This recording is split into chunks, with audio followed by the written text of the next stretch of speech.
Draghi fue un absoluto fracaso en todo sentido y se vio obligado a presentar su dimisión en julio, que fue rechazada por el presidente Sergio Mattarella. La presidencia en Italia es un cargo simbólico, es una jefatura de Estado protocolar con mucho menos atribuciones prácticas que las del rey de Inglaterra e incluso menos que las del rey de España. Y el caso es que de todas formas Draghi se va. Draghi fue ni más ni menos que director ejecutivo del Banco Mundial. Trabajaba codo a codo con Joseph Stiglitz, el nefasto economista keynesiano, autor de la idea delirante de los salarios de eficiencia, es decir, que en el primer mundo el capitalismo paga salarios demasiado altos y que esto, por ciencia infusa, reduciría la capacidad de consumo de otros lugares. No nos olvidemos que de allí Stiglitz terminó dirigiendo el Consejo de Asesores Económicos de Bill Clinton. Y otro compañero, al que de hecho promovió en el Banco Mundial Mario Draghi, fue Lord Mark Malloch Brown, un histórico ladero de la reina de Inglaterra, que después de varios años en dicha institución y otro trecho trabajando como secretario de Estado de la Foreign Office inglesa, llegó a ser el número 2 de la ONU y se terminó convirtiendo en la literal mano derecha de George Soros. Malloch Brown presidió primero el Soros Fund Management y luego, hasta la actualidad, la tristemente célebre Open Society Foundations, la red de lobby progre más poderosa de todos los tiempos.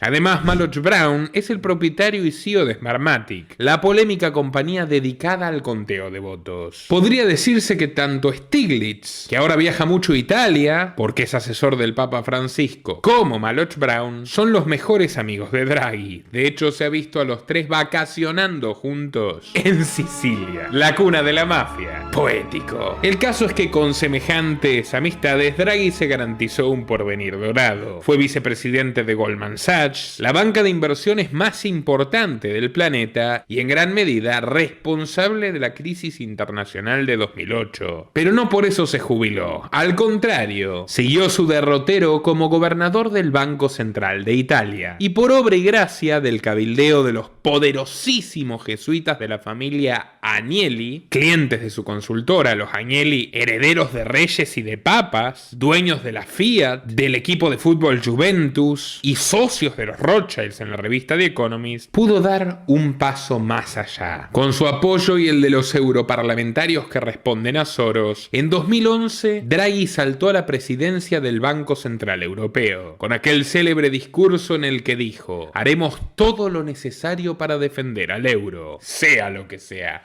y créanme, será suficiente. Within our mandate,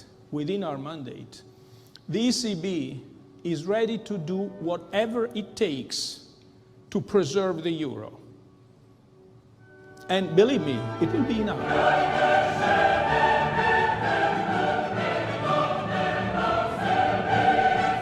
Lejos de rescatar a la moneda común de ese gran laboratorio de gobierno mundial que es la Unión Europea, Draghi propició una expansión monetaria sin precedentes, que se sigue pagando hasta hoy con un brutal asalto al poder adquisitivo de 447 millones de personas. En 2019, rodeado de escándalos, renunció al puesto. En palabras del respetable economista español Juan Ramón Rayo, Draghi había asumido un rol que no le correspondía, dejando a la institución más dividida y politizada que nunca, tras generar un inmenso daño, blindando a distintos políticos ineptos de las consecuencias de sus malas decisiones. En otras palabras, Draghi se pasó 7 años fomentando abiertamente el derroche estatista de los recursos robados a los contribuyentes. En aquella oportunidad le preguntaron a su mujer si su querido esposo apostaría por mandar en su tierra natal, en Italia. Y Serena Capello, señores,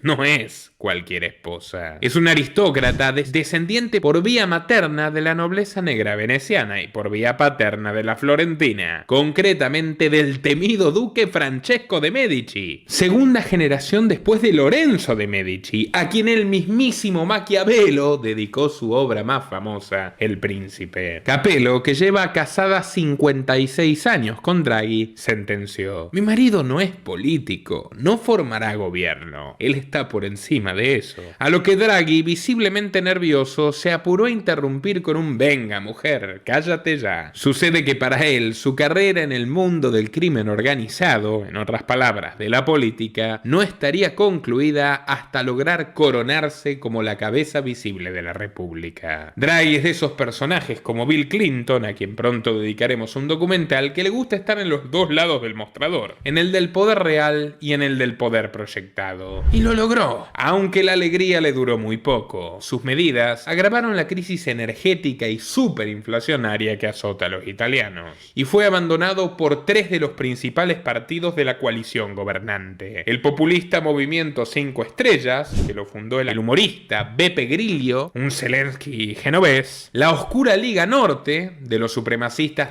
del Véneto; y Forza Italia, del ultra, hiper, mega corrupto Silvio Berlusconi, un íntimo amigo y aliado de personajes tan diversos como Juan Pablo II y Vladimir Putin. Estos tres grupos, más un estimado del 25% de los votantes, que es una abrumadora mayoría para el panorama político italiano, caracterizado por una enorme fragmentación, están a punto de llevar al poder a una señora que con 45 años de edad lleva más de 30 en el activismo político. Considerada ultraderechista, no solo por los progres remilgados de siempre, que ven amenazas apocalípticas en cualquiera que no les caiga bien, sino incluso por un partido heredero de Benito Mussolini, donde ella inició su carrera. Estamos hablando de una mujer que ha declarado que Il Duce, el atroz dictador de los años 20, 30 y 40, fue un político sin igual y que en las próximas décadas no hubo nadie mejor que él para conducir Italia. Moi, je crois que Mussolini, c'était un bon politicien. C'est-à-dire que tout ce qu'il a fait pour l'Italie. Et on ne le trouve pas ça dans les politiciens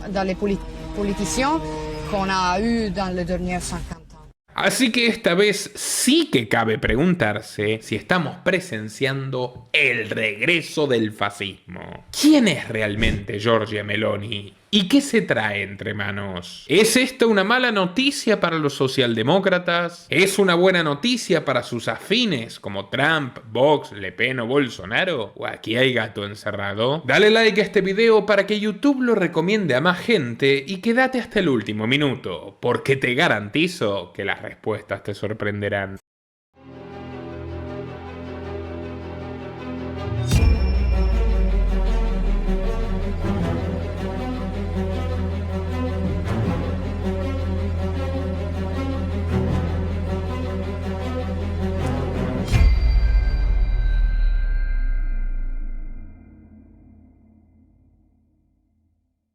Giorgia Meloni nació el 15 de enero de 1977 al norte de Roma. Era hija de Francesco Meloni, un contador de ideología comunista proveniente de una acaudalada familia burguesa de la isla de Cerdeña, y a su vez de Anna Paratore, una joven escritora siciliana de orígenes humildes que era muy conservadora en sus valores, pero paradójicamente bohemia en el estilo de vida. Cuando quedó embarazada de Giorgia, Anna tenía 23 años, fumaba como un escuarzo y ya cargaba para su disgusto con una hija de 2, Ariana. Pero la relación con Francesco era turbulenta, hostil y podría decirse que atravesaba su peor momento. El carácter progresista y mujeriego de su marido contrastaba con la estricta educación clerical que ella había recibido en Sicilia. Ana nunca lo había amado, sino que encontró en Francesco una vía de escape de sus orígenes, que describió con su pluma como verdaderamente asfixiantes. Pero para su desgracia, había terminado otra vez en un callejón sin salida. Al quedar embarazada nuevamente, su reacción inmediata fue querer abortar. Francesco estuvo de acuerdo sin pensarlo 2 veces. Pero aunque Ana hizo todas las pruebas médicas, a último momento, ya recostada en la camilla del quirófano, cambió de opinión y salió corriendo por el pasillo. No pocos medios acusaron a Giorgia Meloni de inventarse esta historia para dar una moraleja demagógica de sus sus ideas pro vida, a lo que su equipo de campaña contestó demostrando que es verdad, que el intento de aborto de Ana está agendado en los registros del Hospital San Camillo Forlanini. Sea como sea, el sanguíneo Francesco Meloni jamás perdonó esa decisión, y 9 meses más tarde, cuando Ana dio a luz a la bebé, castigó a su mujer sin pasar a recogerlas por el sanatorio. La madre debió caminar con su criatura recién nacida hasta su hogar en el barrio romano de Camiluccia, caminando unas calles escarpadas en un calvario que no le deseo a nadie. Esta es una zona residencial de la ciudad de las 7 colinas, caracterizada por alojar caserones casi inaccesibles, residencias elegantes que se ocultan detrás de los setos y los jardines exuberantes. Actores, políticos y empresarios viven allí escondidos de los ojos curiosos, rodeados de un verde tapiz que calma sus espíritus inquietos.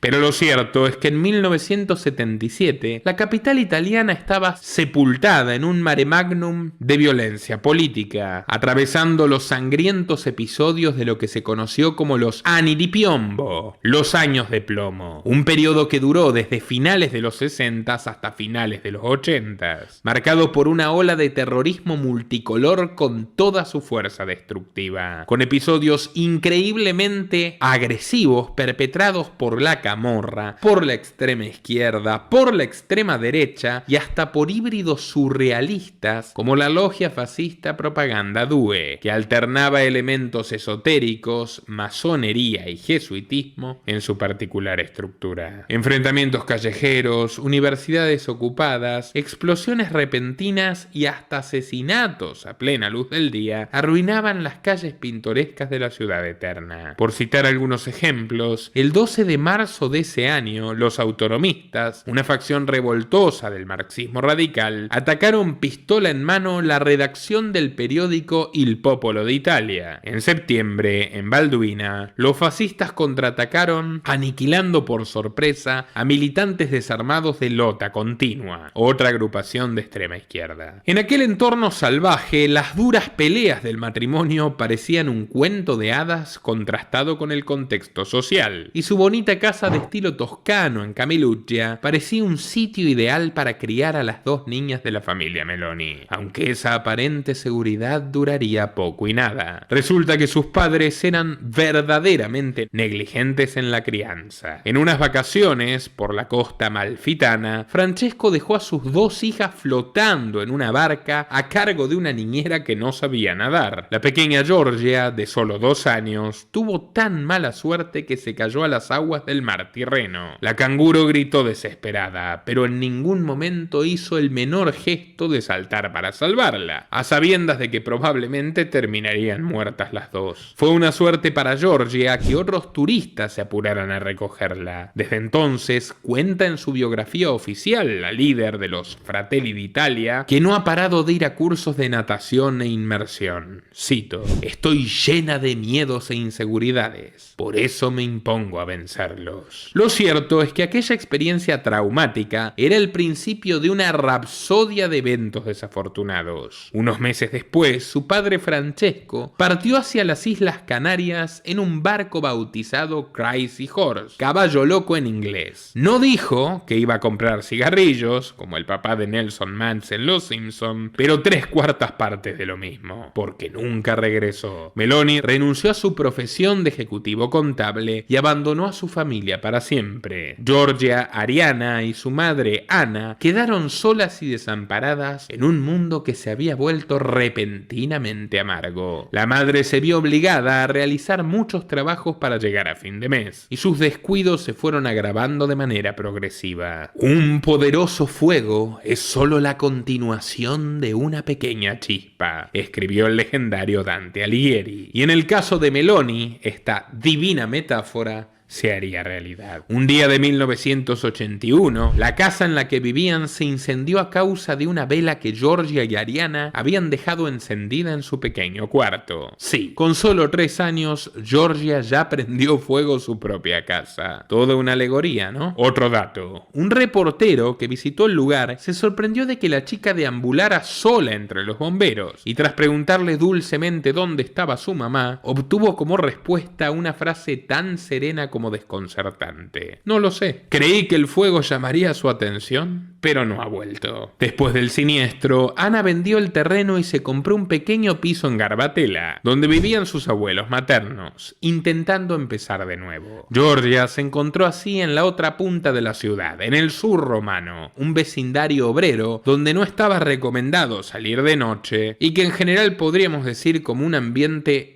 muy diferente, antitético del que se respiraba en Camiluccia. Garbatella, junto con Testaccio, es uno de los grandes corazones de la vida de los trabajadores romanos. Casas rojas y amarillas a las afueras de las murallas aurelianas. La líder de los hermanos de Italia ha invocado aquellas escenas para retratar que su vida comenzó a lo Charles Dickens, en referencia a los humildes paisajes, sumamente exagerados, que solía describir el escritor inglés en sus novelas. Hablando de literatura, su madre Ana seguía insistiendo en esa vocación. Luego de trabajar por horas, dedicaba las noches a escribir apasionadas novelas románticas con finales felices. En total ha escrito, escuchen bien, 150. Y ninguna fue un éxito, como tampoco su propia vida amorosa. Todo un simbolismo. Por esa razón, Giorgia pasaba mucho tiempo con sus abuelos, Gianni, siciliano de Messina, y María, una lugareña nacida y criada allí. Convivían apiñados en un pequeño apartamento de 2 ambientes y piso espartano. Las pequeñas hermanas Meloni no tenían sofá, sino una única mesa que se disputaban para hacer los deberes, comer o apoyar los codos a la hora de ver televisión. Por las noches, si su madre no se encerraba a escribir, salía a divertirse con sus muchos amigos, y Giorgia y Ariana se quedaban solas partiendo una pequeña camita en el pasillo, pata con pata, como se dice en la Argentina. Esto fue convirtiendo a la futura política en una niña introvertida con un carácter difícil, siempre a la defensiva, extremadamente reacia a las expresiones de felicidad ajena y propensa a explotar en los momentos más inesperados. Además, de niña era muy bajita y obesa, pesaba 70 kilos a los 9 años y sus compañeros de clase la acosaban por ello. Achicciona, tenun poi gioca, le decían, las gordas no juegan aquí. Todo esto le generó una mezcla de anorexia y bulimia que, según un ex colaborador de su partido, sigue padeciendo hasta el día de hoy. Pero lejos de ser una víctima sumisa del bullying, Giorgia aprendió a defenderse desde temprano. Se hacía querer por los directivos de la escuela en forma metódica y lograba que castiguen a los abusones. Muy bien. Pero más adelante utilizó esa influencia para expulsar del colegio a la novia de un muchacho que le gustaba, acusándola falsamente de haber robado su mochila, arrojándola por la ventana, en tanto que la portera tunecina afirmaba que ella misma lo había hecho, Giorgia. Pero la pequeña sabía muy bien quién ganaría la disputa entre una alumna rubia y ejemplar y una inmigrante con hijab. Desde muy temprano comenzó a azuzar los rencores xenófobos de muchos obreros italianos, que veían más sencillo culpar de sus penurias a los vecinos extranjeros, tan pobres o más que ellos, que a personajes como los Draghi o los Berlusconi o los Agnelli de la vida, que vivían a varios kilómetros en mansiones impenetrables y tenían la verdadera responsabilidad de las crisis económicas. En fin, Giorgia forjó su capacidad de seducción desde un lugar muy particular, la hija de un padre abandónico, de una madre distante, desterrada de un pequeño paraíso hacia un barrio populoso donde tuvo que aprender a defenderse apelando a las autoridades. Alguna vez, con el verbo encendido que la caracteriza, le dijo a una amiga que se sentía como un ángel caído, expulsada del cielo por un dios menor, pero que encontró la redención, la tierra prometida, en el arte de la política. Aquella vieja amiga suya, Laura Rozzo, sostuvo que Giorgia también podría haber triunfado como dramaturga, actriz o poeta, que sus palabras brotaban como borbotones de un manantial, pero que todo ese talento fue canalizado por una ambición desmedida de poder absoluto, de tener el control a cualquier precio, de cobrarse una revancha contra la vida. Meloni era demasiado posesiva y jamás le perdonó a Rozzo no haberse sumado a su partido, aunque esta última sigue hablando con cierto cariño nostálgico de la colega y sostiene que a Giorgia le gustan mucho más las formas que los conceptos. políticos, y que si bien resuma individualidad, detesta a quienes expresan una individualidad distinta a la suya, y que hubiera sido una perfecta comunista si no fuera por el espíritu de revancha contra su padre, que alguna vez admitió que la motivaba a querer decapitar a los rojos con la faz romana del símbolo fascista. Lo dijo apenas siendo un adolescente, en 1992, cuando tuvieron lugar las masacres de Capaci y Via Amelio, dos ataques terroristas llevados a cabo por la mafia siciliana Cosa Nostra contra los jueces que la perseguían, como Giovanni Falcone. Giorgia Meloni tenía 15 años y ya daba discursos encendidos en una plazoleta. Se paraba en el banco de una plaza y cautivaba a los transeúntes, que repito, eran hombres y mujeres de clase baja, desesperados por la violencia y por la austeridad, y que se entregaban a la espera de un Mesías que los salve de la desdicha. Los últimos atentados terminaron de volcarla hacia la derecha radicalizada, y en una de sus arengas se topó con un viejo veterano de las milicias voluntarias. Pandillas paramilitares, creadas por el propio Mussolini, equivalentes a los camisas pardas de Hitler. Él motivó a nuestra joven protagonista a que vaya a tocar las puertas del Fronte de la Gioventù, la militancia estudiantil del partido neofascista Movimento Social Italiano, heredero directo del Partido Nacional Fascista. En poco tiempo, Giorgia destacaría como la mujer más joven del círculo y por diferencia la mejor oradora, convirtiéndose velozmente en una prometedora líder juvenil, lo que según ella cortó con su buena racha académica. Los profesores de izquierda, dijo, la miraban con recelo y le bajaban las calificaciones, lo cual puede ser perfectamente cierto. A mí me pasó siendo liberal, no fascista, pero también es cierto que ella no tenía ningún interés en sus estudios. Se escapaba a menudo para participar de mítines y su verborrea se había tornado tan punzante que en una ocasión amenazó al profesor de geografía de quemarle el carro por decir que la invasión de Mussolini a los etíopes fue un completo error. Porque vamos a ver, señores, justo es decir que el Fronte de la Gioventù no era una federación cualquiera, sino una organización que se jactaba de ser diferente, cita literal, a los clubes sociales de viejas conservadoras, que van de misa en misa y tiemblan cuando escuchan hablar de acción directa. Durante los años de plomo ya mencionados, los frentistas empaparon de sangre todo lo que tocaban, con multitud de miembros implicados en atentados gravísimos, incluyendo a los mentores de Giorgia. En su autobiografía, Giorgia Meloni solo menciona los atentados mortales que sufrieron los militantes del frente, que también los hubo, pero de manera netamente maniquea presenta a su grupo como una inofensiva asociación de chicos patriotas que amaban a su país, cantaban el himno y revoloteaban banderitas. Unos tiernos jóvenes idealistas, según ella, como los progres argentinos pintan a los asesinos rojos de Montoneros o los petristas al M-19 o los vascos a Berzale a la ETA. Sin embargo, el relato de Meloni no es menos mentiroso que el relato de los segundos. Seamos bien claros. Ella misma integró una comitiva del Frente que decidió llevarle cigarrillos y chocolates a la cárcel a dos prominentes miembros del movimiento social italiano, que habían pasado por las filas del Frente de la Juventud: Giuseppe Valerio Fioravanti y Francesca Mambro, quienes se habían declarado culpables por 10 asesinatos y habían sido condenados por la tragedia de Bolonia, un ataque con explosivos que aniquiló a 85 personas inocentes e hirió gravemente a otras 200. Turistas, transeúntes, ni siquiera políticos o militares o nada por el estilo. Un crimen brutal en el cual también estaba involucrado Licio Gelli, el fundador de la logia fascista Propaganda Due, un caso único. Gran amigo de Perón, quien de hecho lo nombró gran maestre, que vivía entre Italia y la Argentina conspirando con los jesuitas y la mafia vaticana, razón por la cual estrechó la mano de Jorge Bergoglio, el actual Papa Francisco, que por entonces se dedicaba a entregarle a la dictadura militar de Videla sacerdotes y catequistas que no le caían bien para que los pasen a mejor vida. En fin,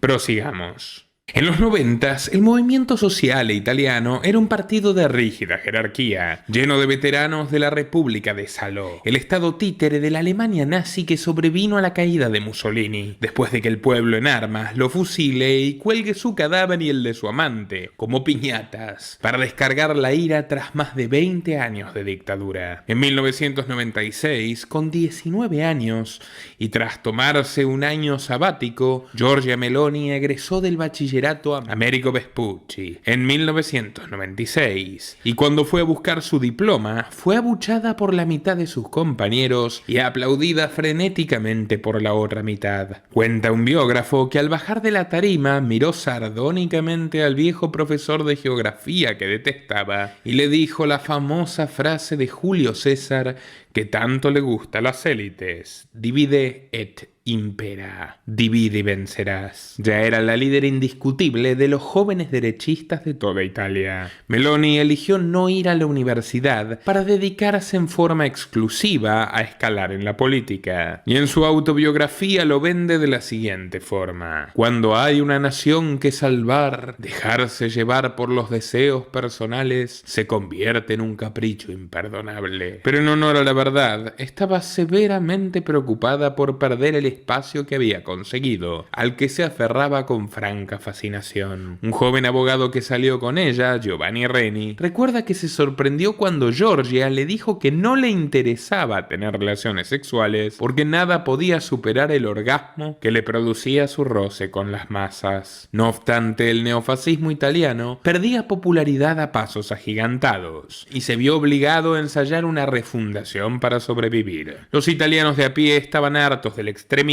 pero al mismo tiempo el proceso de moderación de su discurso espantaba a sus miembros más leales y motivados. Un reto similar al que enfrentó la francesa Marine Le Pen cuando cambió el nombre del histórico partido de su padre, el filonazi Jean-Marie Le Pen, de Frente Nacional, bien beligerante, a Agrupación Nacional. Y no conforme con ello, lo expulsó del mismo. El movimiento social italiano pasaría a llamarse Alianza Nazionale, y el Fronte de la Gioventù cambió su nombre por Azione Giovani, Acción Joven. En esta nueva etapa del partido, Meloni iría escalando con una ambición tan grande como su talento para sorprender de buena y mala manera a los cabecillas del partido. Gianfranco Fini, su presidente desde la refundación, comenzó a coquetear con el entorno del primer Berlusconi, que acababa de ser expulsado de su primer gobierno, caótico como el de Draghi y que también duró un solo año, el 95. Consta en los registros que ambos se habían conocido en la logia Propaganda Due, eran ex protomasones de esta organización. Mientras se ocupaba de fichar a políticos experimentados con el sueño de convertir a la Alianza Nacional en una alternativa real de poder, Giorgia se le presentó una noche con una carpeta abultada. Eran 4.000 firmas de afiliados para destituirlo. Había hecho correr rumores de que era un espía contratado por poderosos judíos para desactivar el partido. Con sonrisa angelical, Giorgia le dijo: pero tranquilo, todo tiene un precio. Y tras exigirle un salario para poder sostenerse como política profesional y una candidatura para las elecciones del 98,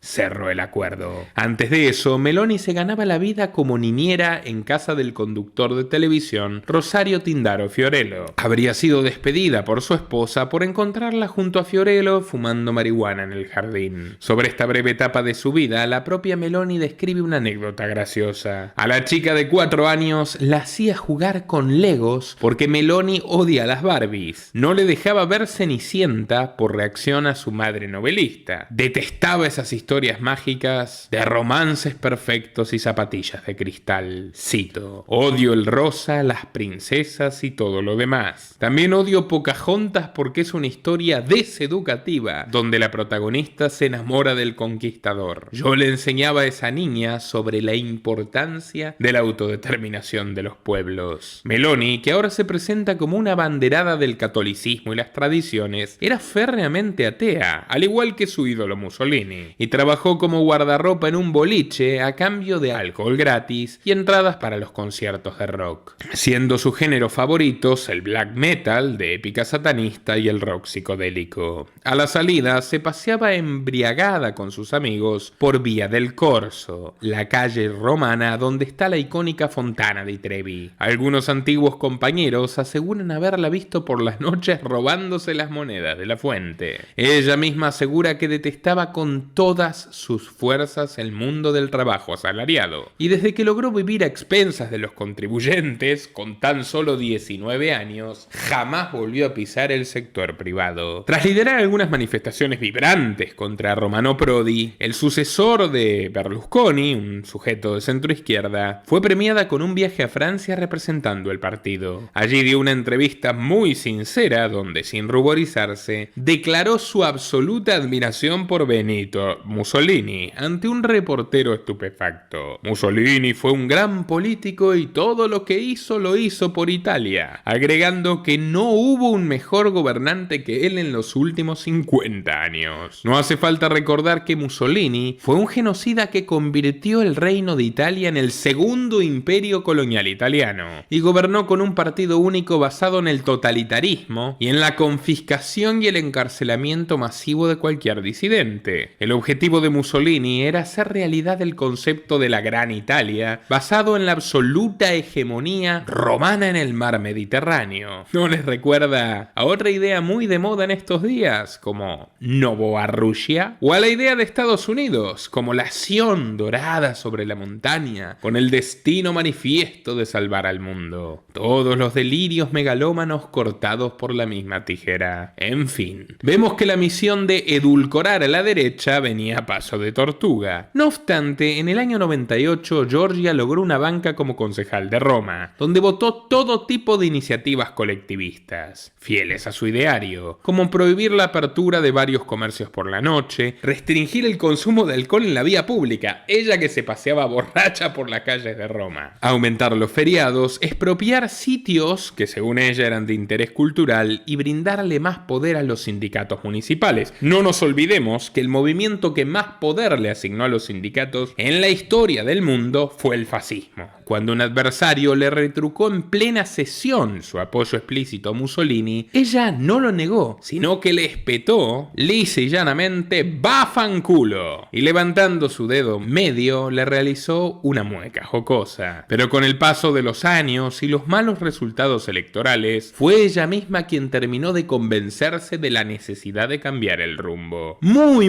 influida por su seguimiento fiel de las andanzas de Le Pen en Francia, en 2003 convenció a Gianfranco Fini en hacer lo mismo que Marín para ganarse el apoyo de la élite, viajar a Israel y arrodillarse ante el Estado sionista. Así lo hicieron. Y el mismo Fini, que ella había acusado de venderse a los judíos, declaró que el fascismo es sinónimo del mal absoluto, frente a una comitiva de empresarios del sector industrial militar, a los que prometió gestionarle contratos con el Estado a cambio de que financiaran su partido. A nadie le importó si esas palabras eran sinceras. Parafraseando a Bioy Casares, se trataba de un juego de máscaras venecianas. Al año siguiente, Meloni fue designada presidente de la Juventud, con derecho a voto en la junta directiva, y en 2006 fue elegida la diputada más joven del Congreso, amparada ya por una alianza formal con Silvio Berlusconi. En su partido no quedaba un gramo de tradición. Se habían trasvestido a un perfecto órdago neoconservador, con Meloni prometiendo no tocar la ley del aborto de 1978, algo que por cierto insiste hasta hoy. Ella dice que el aborto gratuito no fue una buena idea, pero que jamás se atrevería a cambiarla. Y votando por el envío de más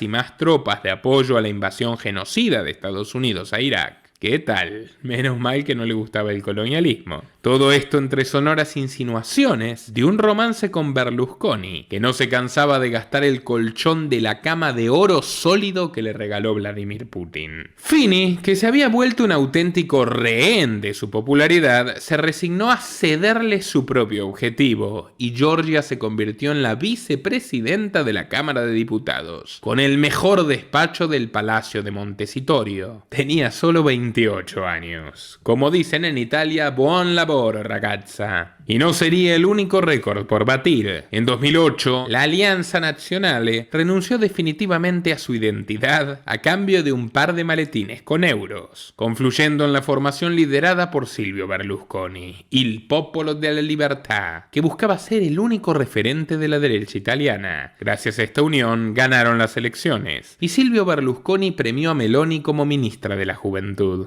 Más creativo que los progres, ¿no? Ministra de la Juventud. Cuarto gobierno de Berlusconi, hay que decirlo. Nada más asumir, Meloni fue parte del grupo impulsor de la ley Alfano, que brindaba a su jefe de total impunidad judicial mientras ocupe un cargo público. El sueño de Cristina Kirchner. Y vaya que la necesitaba. Ni todos los medios de comunicación que Silvio compró para su emporio, el grupo Mediaset, lograban tapar sus sucesivos escándalos sexuales con menores de edad, trata de personas, tráfico de armas en África, sobornos y hasta el envenenamiento de una testigo en su contra. Claramente aprendió de su camarada de Moscú. Meloni, la ministra más joven de Europa, nunca perdió las flores de la demagogia, pero tampoco volvería a la garbatela si no era en su Mercedes-Benz blanco con chofer, con vidrios polarizados y con el único fin de revisar el estado del apartamento que heredó, puesto que temía que algún fascista resentido tome represalias por su traición. Aquella mujer que fue la esperanza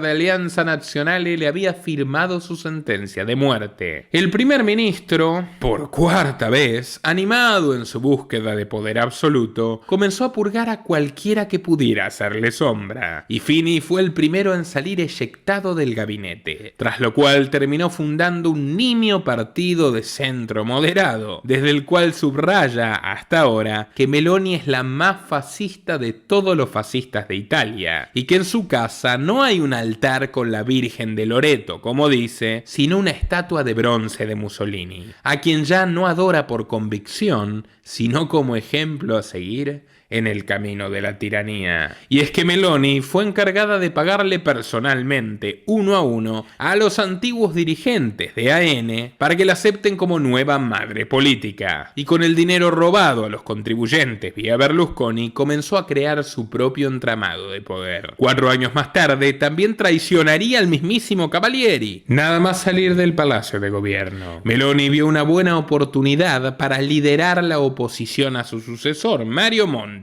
y organizó una fuga masiva de miembros de la coalición derechista, a la que acusó de aburguesarse y mantenerse ajena a los intereses del pueblo. Bueno, vamos, justamente ella. Así nació Fratelli d'Italia, replicando sus viejas prácticas de reclutación juvenil, como enviar a mujeres bellas y muchachos buen mozos a cazar votos en los suburbios, prometiéndoles subir las pensiones a los ancianos, los salarios a los trabajadores, las ganancias a los comerciantes, sin nunca explicar ¿cómo? Logró contratar como operador a Ignacio La Ruzza, un ex fascista 30 años mayor que ella, devenido en ministro de Defensa de Berlusconi, que por cierto terminó formando parte del Club Bilderberg de Kissinger y Rockefeller, y por eso casi extorsionó a Berlusconi, lo empujó a traicionar a su amigo el dictador libio Muammar Gaddafi y participar de la invasión de la OTAN a Libia, que más allá de matar a Gaddafi, también acabó con 5.000 civiles inocentes a través de sus bombardeos indiscriminados, más otras decenas de miles de vidas humanas en enfrentamientos posteriores que persisten hasta hoy. De hecho, los documentales desclasificados por Wikileaks revelan que La Ruzza, que ha apellido La Ruzza, fue el responsable de destruir el único informe de relevamiento de daños totales que causó la intervención, a fin de evitarle al Estado italiano tener que enfrentarse a reclamos indemnizatorios en corte internacional. Como si fuera poco, La Ruzza, un fanático fanático de la industria de la muerte, fue acusado de recibir sobornos de la armamentística Beretta y de tener vínculos cercanos con el siniestro Banco Vaticano. También impulsó el apoyo a Rusia en la guerra de Osetia del Sur, una brutal maniobra de Putin contra Georgia, muy similar a la de Ucrania, pero que los hipócritas mandatarios occidentales no condenaron,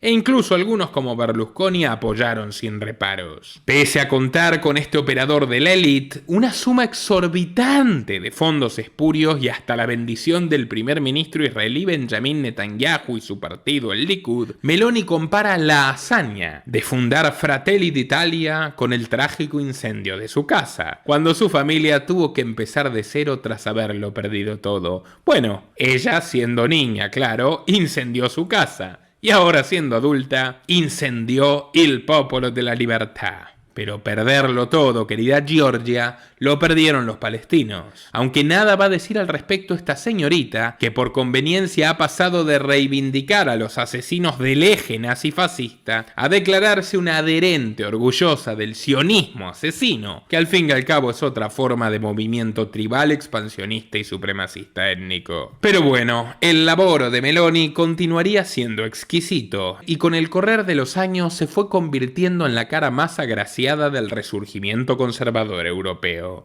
Tiene fotos con Marine Le Pen, fue invitada a estrella de Vox hace poco y brindó un encendido discurso en perfecto español, aunque no son pocos los interrogantes que se suscitaron después de su visita, cuando su querida amiga y la responsable de llevarla, Macarena Olona, renunció al partido sin dar ninguna explicación a los pocos días, y con la aparente intención de crear su propio espacio político. ¿Casualidades? No sé. Quizás por eso también se puede ver a Meloni en cientos de fotos a los besos y abrazos con Víctor Orbán. Y en 2018 fue bendecida por Steve Bannon, el polémico estratega de Trump, que este último decidió despedir por sus intrigas y maniobras riesgosas. Italia es ahora el centro del universo político. Giorgia Meloni y Matteo Salvini son subversivos. Querida Giorgia, he venido a decirte que no estás sola. El tuyo es el experimento más importante.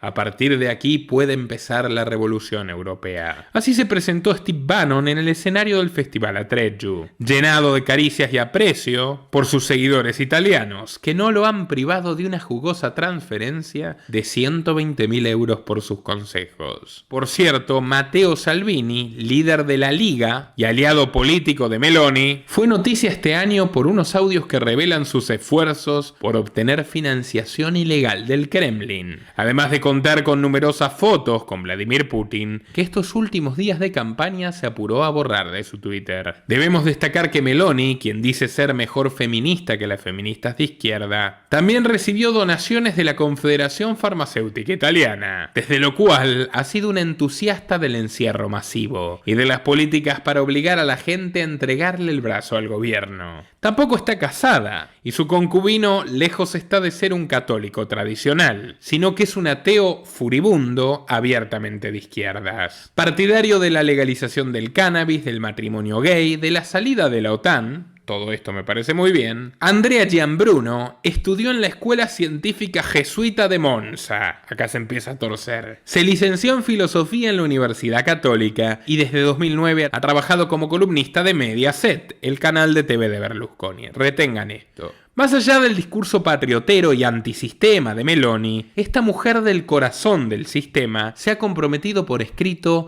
a avanzar la integración europea y a consolidar el papel de Italia en la OTAN. A diferencia de su marido, a ella le encanta esta alianza militar globalista. Y permítanme decirles que tal vez este compromiso sea el único que realmente cumplirá. Pero bueno, así llegamos al momento más importante de esta historia, y como todos los caminos conducen a Roma, tenemos que dirigirnos a la legendaria Vía Apia para comentar un suceso que tuvo lugar hace no tantos días. La Vía Apia sigue siendo desde hace 2 milenios la calle más glamorosa de Italia. Entre los famosos residentes de la zona se encuentran estrellas de cine como Gina Lollobrigida o Valentino, el famoso diseñador de moda de 90 años. Fue allí, en su mansión de hace más de 20 años, donde Silvio Berlusconi, sí, Il Cavalieri, reunió el 19 de julio de este año a un grupo de políticos rancios para discutir ¿Cómo quitarse de encima a Draghi para poner a Meloni a la cabeza? Sí, pese a la traición de 2012, Berlusconi ha vuelto a caer en los encantos de esta pequeña rubia, a quien define como una mujer tan dura como el tungsteno, su última esperanza para aligerar los múltiples problemas judiciales que lo acosan ahora que perdió la cobertura por la infame ley Alfano. Berlusconi, de 85 años, estaba acompañado por su novia de 32, Marta Fazzina, y en un almuerzo de pez espada a las brasas y varias ensaladas, tomando sol en su magnífica terraza, recibió a Salvini y a muchos otros dirigentes. Sobre la mesa, un teléfono abierto, con Giorgia Meloni al habla. Unas pocas horas más tarde, el destino de Draghi estaba sellado. Lo cierto es que la campaña ya se venía planteando desde el año pasado, cuando la líder romana sacó su libro autobiográfico Io sono Giorgia, donde se presenta como una mujer corriente, más humana que sus rivales, menos mal, y llena de aficiones, miedos y pasiones. El título de la obra proviene de un remix en tono satírico del DJ Mem and G, que transformó un discurso de Meloni en Piazza del Popolo en una canción de techno. El hit se hizo viral en Italia y Meloni trató de apropiarse desde el primer momento, hasta el punto de estructurar los capítulos siguiendo la letra del estribillo de la canción. Io sono Giorgia, sono una donna, sono una madre, sono cristiana. En su magistral manejo para atraer a los millennials descerebrados y a la generación Z, cita a canciones de Maroon 5 y Ed Sheeran como si fueran Séneca o Marco Aurelio. Y cuenta aspectos de su vida cotidiana, como que le gusta llegar tarde al trabajo para disfrutar de un rato más con su hija, y que antes de dormirla se inventa historias de mujeres guerreras y le canta una canción del cantautor antifascista Fabrizio De André. A la hora de cargar contra la izquierda, los gays o los musulmanes, a Meloni le vale todo. Y su libro compara a la izquierda con los fanáticos islámicos que cometen atentados terroristas. Atentados terroristas como los de sus ídolos fascistas de los años 80. Dice que el Islam es una religión que solo puede ser política y que no se arrepiente de haber apoyado la invasión a Irak, que esta era una causa feminista. Lástima por el 500.000 de mujeres que fueron asesinadas, pero bueno. Casi 2 meses después de su publicación, el libro seguía siendo el número 1 en la sección de política en Amazon Italia, y a finales de mayo ya había superado las 100.000 copias vendidas. Una cifra impresionante para tratarse de una biografía política. En los últimos días, dando una última evidencia de su naturaleza camaleónica, no solo reiteró que no quiere suprimir el derecho al aborto, sino ampliarlo, dando una alternativa a las mujeres que piensan en interrumpir el embarazo, aunque no especificó cuál. En fin, no importa, ya tendremos tiempo de averiguarlo. Señores, señoras, puedo decirles con absoluta seguridad que dada la situación perpetua e inmutable del fraccionamiento político en el Parlamento, los precedentes de Giorgia Meloni y su entorno político, no habrá absolutamente ningún cambio favorable para el destino de los italianos. Al fin y al cabo, los gobernantes de todos los colores son siempre lobos disfrazados de cordero. Nuestro trabajo depende de tu apoyo.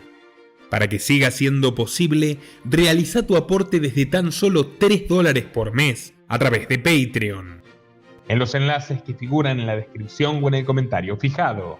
También podés hacerlo vía Bitcoin o desde la opción Unirte de YouTube. Y si estás en Argentina, elegí el medio de pago de tu preferencia a través de Mercado Pago. Quienes nos apoyen en Patreon a partir de $5 mensuales tendrán acceso a análisis, entrevistas, conferencias y documentales exclusivos. También tenemos opciones para sponsors. Así que publicita con nosotros a través de patreon.com/Nicolás Moraz.